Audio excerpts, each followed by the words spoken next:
En 2026, nous aurons un nouveau tracé au calendrier, le Madrid Ring, un circuit urbain en Espagne qui sera le successeur du circuit de Barcelone. Aujourd'hui, je réalise un tour rapide sur ce nouveau tracé avec la McLaren de Lando Norris. C'est parti, on commence le tracé avec cette petite ligne droite proche des stands, gros freinage au panneau sans suivi d'une chicane prise plutôt rapidement. À savoir que ce tracé est une reproduction non fidèle, vu que le circuit n'est pas encore construit à l'heure actuelle, c'est une représentation de ce que pourrait être le tracé de Madrid, notamment les vibreurs qui sur cette version sont très plats. Alors c'est un mélange entre Singapour et Zandvoort, je suis plutôt fan. Alors ici, j'ai vraiment exploité la limite du tracé en étant très rapide, ça m'étonnerait que les Formule 1 arrivent à des vitesses comme ceci, mais ceci est un autre lap, donc on doit être le plus rapide possible, et on arrive dans le fameux banking de 24% qui n'est pas représenté fidèlement ici.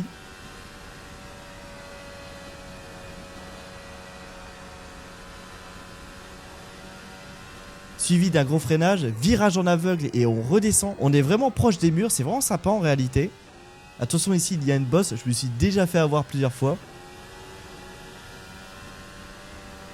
Gros freinage, attention à ne pas la perdre, puis suivi d'un enchaînement gauche-droite.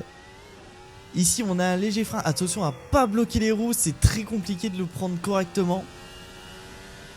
Petit moment de répit et freinage virage à gauche. On va terminer le tracé avec les derniers virages, que des virages à droite. En tout cas, le tracé est très sympa. Je trouve que c'est plus un mix entre Zandvoort et Singapour.